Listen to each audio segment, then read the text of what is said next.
જય શ્રી કૃષ્ણ. રાધે રાધે. પ્રભુ નંદકુમારો મેં સ્વામીની રૂષભાનુજા કૃતાર્થમ ન સંશય. શ્રી વલ્લભીય સમગ્ર સૃષ્ટિની મારા ચાચાથી જય શ્રી કૃષ્ણ. હવે વાલા વૈષ્ણવજનો, આજના પુષ્ટિ પ્રસંગમાં આપણે માર્કંડજી જે ભગવાનનું જગત મોહિની યોગમાયાનું સ્વરૂપ છે એના દર્શન કરવા માટે પ્રભુને પ્રાર્થના કરે છે તે વિશે માર્કંડજીનો આપણે પુષ્ટિ પ્રસંગ કરીએ.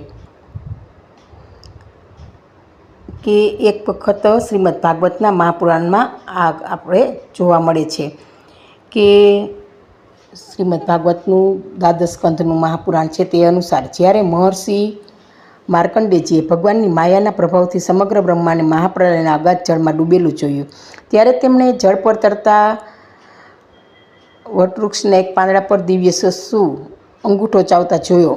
એટલે મુકુંદ પ્રભુને જોયા. એનું આ પુરાણોમાં એનું પરમ રહસ્ય શું છે તે વિશે આપણે જોઈએ. એટલે જ્યારે માર્કંડેયજી આ પ્રભુની માયા લીલાનું દર્શન કરતા હતા ત્યારે તેમણે આ પ્રભુનું સ્વરૂપ જોયું. તો આપણે જોઈએ તો મહર્ષિ માર્કંડેયજીનો જન્મ છે એ ભૃગુ વંશમાં મુકુંદ રાજાના ઋષિના ઘરે થયો હતો. હવે આ ઋષિએ પોતાના પુત્ર માર્કંડેયના બધા સંસ્કારો યથાશાસ્ત્ર કર્યા હતા. માર્કંડેયજીએ પણ વિધિપૂર્વક વેદોનું અધ્યયન કરી અને તપસ્યા અને સ્વાધ્યાયમાં સમર્પિત થઈ ગયા હતા. માર્કંડેયજી ઋષિ એટલે આપણે ખૂબ જ ભક્તિભાવવાળા હતા. સમગ્ર શાસ્ત્રનું અને વેદોનું પણ જ્ઞાન હતું. હવે તેમણે આજીવન બ્રહ્મચર્યનું વ્રત લઈ અને શાંત ભાવે રહેતા હતા. જો એને બ્રહ્મચર્યનું વ્રત પણ લીધું હતું અને શાંત રહેતા હતા.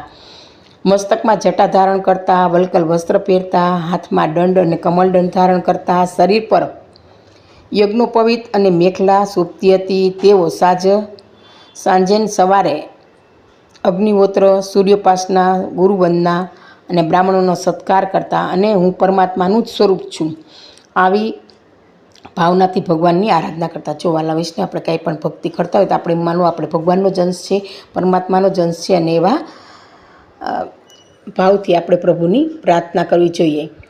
ગુરુજીની આજ્ઞાથી દિવસમાં એકવાર તે ભોજન કરતા હતા અને ક્યારેક તો ઉપવાસ પણ કરતા હતા. એટલે માર્કંડેય ઋષિનું તપ પણ હતું અને ભૂખ સહન કરવાની શક્તિ પણ ખૂબ જ હતી. આ રીતે તેમણે કરોડ વર્ષ સુધી ભક્તિ કરીને મોટા મોટા યોગીઓ માટે પણ દુર્લભ એવા મૃત્યુ પર વિજય પ્રાપ્ત કરી લીધો. જો કહેવાય છે ને, પહેલાંના ઋષિઓ રાફડા થઈ જતા, એટલે 1 કરોડ વર્ષ સુધી એણે ભક્તિ તપ કર્યા, તે મૃત્યુ પર પણ વિજય પ્રાપ્ત કર્યો. એટલે ઈચ્છા મૃત્યુ, એ જ્યારે કહે ત્યારે જ મૃત્યુ તેની પાસે આવે એમ આ મૃત્યુ પર તેણે વિજય માર્કંડેય ઋષિએ મેળવી લીધો હતો. આ જોઈને બ્રહ્માજી, ભૃગુજી, ભગવાન શંકર, દક્ષ, પ્રજાપતિ અને બધા દેવતાઓ આશ્ચર્યચકિત થઈ ગયા હતા કે આ માર્કંડેય ઋષિનું તપ તો જુઓ. હવે આ સતયુગના મન્વંતરમાં જ્યારે દેવરાજ ઇન્દ્રને આ વાતની જાણ થઈને ત્યારે તેઓ ભયભીત થઈ ગયા અને એમ થઈ મારું આ સિંહાસન ચાલી જશે અને તેમની તપસ્યામાં વિઘ્ન ઊભું કરવાનો એને પ્રયાસ કર્યો કે આટલું તપ કરે છે તો હું પણ સિંહાસન ઉપરથી ચાલ્યો છે. એટલે કે આનામાં વિઘ્ન નાખી, કહેવાય છે ને કોઈ ભક્તિ કરે છે વિઘ્ન નાખવાળા સમાજમાં હોય જ છે. એમ ઇન્દ્રને પણ અભિમાન આવ્યું અને એમ થયું કે આ ભૃગુ ઋષિને હું વિઘ્ન તપમાં કરું. એટલે ઇન્દ્રએ હિમાલયના ઉત્તર ધ્રુવ પુષ્પભદ્રા નદીના કિનારે આવેલા માર્કંડેયજીના આશ્રમમાં ગંધર્વો, અપ્સરાઓ, કામદેવ, વસંત ઋતુ, મલિયાનીલ એટલે સુગંધિત પવન મોકલો, લોભ અને મદને પણ મોકલા. કામદેવે વાતાવરણમાં વસંતનો એવો પ્રભાવ ફેલાવ્યો કે અપ્સરાઓ નૃત્ય કરવા લાગી. પુંજીકસ્થલી નામની અપ્સરા કંટુક દડા વડે રમવા લાગી અને કામદેવ પોતાનું પુષ્પ ધનુષ બાણ સાથે સાધી લીધું. પરંતુ માર્કંડેયજી પોતાના તેજ અને તપસ્યામાં એટલા સ્થિર રહ્યા કે બહારનું વાતાવરણ એને પ્રભાવિત કરી ન શક્યું. કામદેવ અને તેની સેના મહર્ષિના તેજ આગળ તો નિશ્ચિત થઈ ગયા. જો વાલા વૈષ્ણવ, આટલું માર્કંડેયજીનું તપ હતું અને પરાજિત થઈને પાછી ભાગી ગઈ. ત્યારબાદ ભગવાન શ્રી હરિ તેમની અનન્ય ભક્તિથી પ્રસન્ન થઈ નર અને નારાયણ રૂપે પ્રગટ થયા. એકનું શરીર ગૌરવનું અને એટલે કે માર્કંડેયજીની આટલી સેવા પૂજા હતી તો ભગવાન હરિ પ્રગટ થયા એટલે નર નારાયણ સ્વરૂપે. હવે એકનું શરીર ગૌર વર્ણનું હતું અને બીજાનું શરીર શ્યામ વર્ણનું હતું. બંનેની આંખો કમળ જેવી કોમળ અને વિશાળ હતી. 4 ભુજાઓ હતી. હાથમાં કમંડલ, દંડ, અક્ષમાળા અને પદ્મ હતા. તેમના દર્શન કરીને માર્કંડેયજી આનંદ વિભોર થઈ ગયા અને તેમને સાષ્ટાંગ દંડવત પ્રણામ કર્યા. માર્કંડેયજીએ ભગવાન નરનારાયણની સરસ સુંદર મજાની સ્તુતિ કરી. સ્તુતિથી પ્રસન્ન થઈ ભગવાનને વરદાન માંગવા કહ્યું.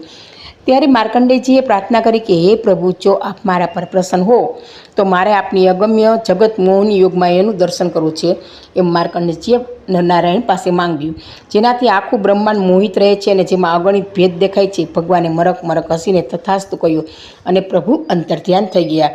હવે જોતજોતામાં એક દિવસ સાંધ્યા કાળે પુષ્પભદ્રા નદીના કિનારે ચારે તરફ પ્રલયકારી વાવાઝોડું ફૂંકાવા લાગ્યું. આકાશમાં કાળા કાળા વાદળો છવાઈ ગયા, ભયાનક વીજળીઓ ચમકવા લાગી અને મેઘગર્જના થવા લાગી અને અગાધ જળરાશિઓ પૃથ્વી, આકાશ, સ્વર્ગ અને જ્યોતિમંડળને ગળી લીધા. પૃથ્વી પરના ટાપુઓ, ખંડો અને પર્વતો સમુદ્રમાં ડૂબી ગયા. માર્કંડેયજી લાખો વર્ષો સુધી તે ભયાનક, અંધકારમય અને અપાર મહાપ્રલયના જળમાં ભૂખ્યા તરસ્યા એકલા ભટકતા રહ્યા. જળચરો અને મોજાઓની થાપટો પણ ખાતા રહ્યા. એટલે માર્કંડેયજી આ બધું સહન કરવા લાગ્યા. અચાનક તેમણે પ્રલયના ભયાનક જળમાં એક દિવ્ય પ્રદેશ પર તુલસી માળા અને લાલ લાલ કૂંપળોવાળું એક નાનકડું વટવૃક્ષ એટલે વડલાના વૃક્ષનું પાંદડું જોયું અને તેના ઈશાન ખૂણાની ડાળી પર રહેલા એક દિવ્ય વડના પાંદડામાં તેમણે શાંતિથી તરતું જોયું. તો તે વટપત્ર પર એક અતિ સુંદર નીલમણી જેવા શ્યામવર્ણ બાળક મુકુંદ બિરાજમાન હતા. તેમનું મુખારવિંદ અત્યંત સુંદર હતું, ગાલ મનોહર હતા, છાતી પોળી હતી અને તેઓ ચરણોનો અંગૂઠો પોતાના કમળ જેવા મુખમાં રાખીને ચૂસતા હતા અને મનમન હસી રહ્યા હતા. એટલે ભગવાને માર્કંડેય ઋષિએ ભગવાન પાસે દિવ્ય સ્વરૂપ માંગ્યું હતું. તે આ રીતના તેને દર્શન થયા. તો માર્કંડેયજી જ્યારે તે દિવ્ય બાળક સમીપ ગયા ત્યારે બાળકના શ્વાસોશ્વાસની પ્રક્રિયા સાથે જ તેઓ બાળકના ઉદરમાં પ્રવેશી ગયા છો અને બાળકના પેટની અંદર તેમણે આખું ચરાચર બ્રહ્માંડ, આકાશ, અંતરિક્ષ, જ્યોતિમંડળ, સૂર્ય, ચંદ્ર, પર્વતો, સમુદ્ર, નદીઓ, દ્વીપો, ત્રણેય લોક, દેવતાઓ, ઋષિઓ અને પોતાનો આશ્રમ તથા હિમાલય પર્વત પણ યથાવત જોયા. જો આ યોગમાયાનું દર્શન પ્રભુએ કરાવ્યું.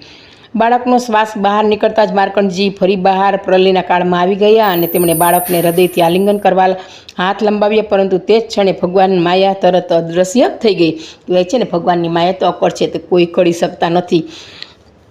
એટલે જ બહારની દુનિયાની માયામાં લોકો ખેંચાઈ જાય છે ત્યારે એને પ્રભુનું વિસ્મરણ થઈ જાય છે અને તેઓ ફરીથી પોતાના આશ્રમમાં પૂર્વત બેઠેલા જોવા મળ્યા. આવી રીતના માર્કંડેય ઋષિને અનુભવ થયો.